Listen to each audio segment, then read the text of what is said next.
It was one of those nights when the rain didn't just fall, it attacked. The wind howled like a warning, and thunder rolled over the quiet town like a storm god's anger. Streetlights flickered. Most people were tucked into their homes, warm under blankets, perhaps sipping tea or watching television. But James wasn't most people. He was a single father, barely scraping by, and tonight, he stood at the stove heating a can of soup, the only thing left in the pantry. His 5-year-old daughter, Lily, sat on the couch with a worn blanket wrapped around her, eyes glued to the small, flickering TV. The heater hadn't worked in weeks. James had sold the last of his tools to pay the electric bill. He was still 2 months behind on rent, and the landlord had begun knocking more aggressively. Still, he smiled. He always smiled for Lily. She never asked for more than he could give. He kissed the top of her head and handed her the chipped bowl of soup. Then came the knock. It startled him. Who would come to his door this late, in this weather? He hesitated, then opened it. There, soaked to the bone, stood a girl, no older than 20. Her coat was thin, her hair clinging to her face, and she held a duffel bag with one strap broken. Her eyes were wide, but not with fear. With exhaustion. "Please," she said, her voice hoarse. "I don't have anywhere else to go tonight." James blinked, unsure what to say. The right thing to do would be to call someone, police, a shelter maybe. But looking at her, he saw something familiar, the same weariness in her that he saw in his own mirror each morning. He stepped aside. "Come in." The girl gave a soft, grateful smile and entered, dripping water onto the old linoleum floor. Lily peeked over the couch, her eyes curious. "I'm James." "That's Lily." The girl nodded. "Emily." He handed her a towel and gestured toward the heater. "It barely works, but it's better than outside." She warmed her hands. "Thank you." He watched her carefully. No makeup. Nails bitten. Bags scuffed and worn. Definitely not running from a party or a rich home. She looked lost. "Want some soup?" he asked. She nodded. "Yes, please." He gave her the rest of what was left. She ate it slowly, savoring every drop. Lily brought her a blanket without being asked. They didn't talk much that night. Emily sat curled in the corner of the couch as Lily fell asleep beside her. James sat in the kitchen, trying to figure out if he'd done the right thing. Letting a stranger into your home wasn't smart, but something about her made it feel right. The next morning, the rain had stopped, but the streets were still soaked. James offered her breakfast, toast and jam, the last slices of bread they had. She thanked him again and said she'd leave. "No rush," he said. "But, where will you go?" Emily looked at him, then down at her hands. "I don't know." James nodded. "If you need to stay another night, that's fine. But maybe you should call someone. A friend. Family." "I can't," she whispered. They wouldn't understand. He didn't press. Days passed. Emily stayed. She helped around the house, cleaned dishes, folded laundry. She walked Lily to the bus stop and read her bedtime stories when James worked late at the gas station. Lily adored her. Even the landlord, usually sour and impatient, stopped by one day and, seeing Emily politely sweeping the porch, left without the usual threats. James grew to trust her. She wasn't lazy or helpless.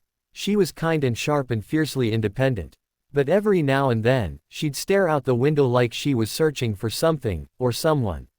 One night, James asked, "You running from something?" Emily hesitated, then nodded. "You don't have to tell me," he said quickly. But she did. "My father is one of the wealthiest men in the state. We live in a mansion.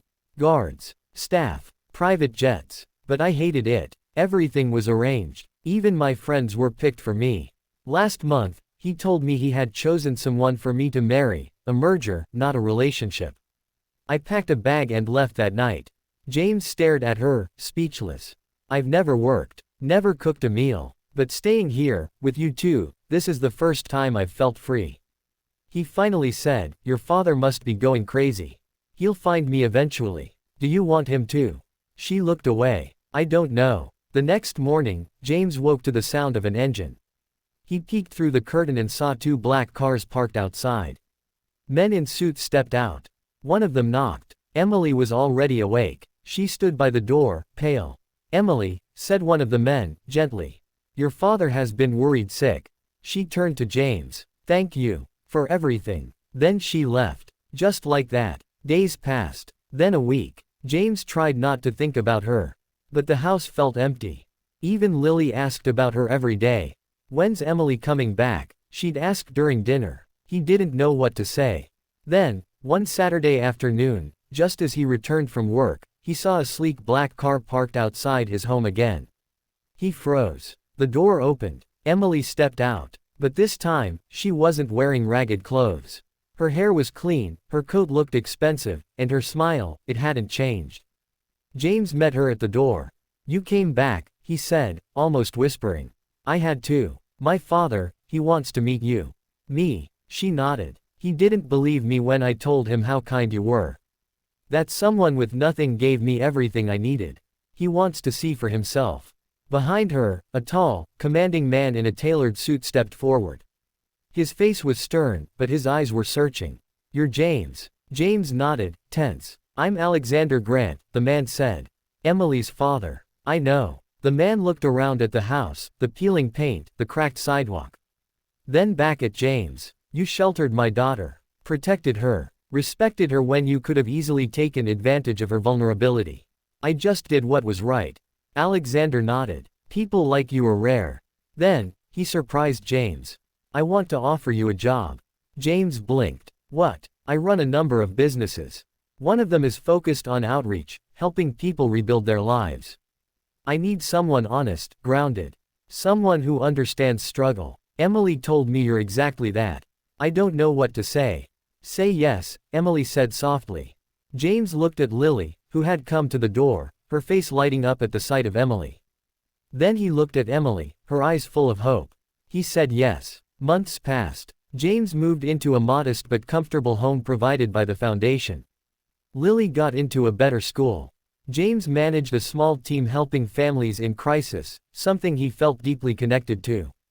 Emily visited often. Her relationship with her father, once cold and controlling, had begun to heal. She had convinced him that freedom and independence didn't mean rebellion, they meant trust. She began working with James at the foundation, starting from the bottom, learning everything. Their friendship deepened. Late-night talks turned into early morning walks. A connection grew, quiet but unbreakable. One evening, as the sun set behind the hills, James stood on his small porch, watching Lily play in the yard. Emily joined him, holding 2 mugs of tea. "I never thought I'd say this," she said, "but running away was the best decision I ever made." James smiled. "You didn't run away. You ran towards something better." She looked at him. "I ran toward you." He turned to her. "And I'm glad you did." Their fingers brushed, then locked. In a world that often measured worth by wealth, Emily had found hers in a broken-down house with a man who had nothing to give, except his heart. And that had been more than enough.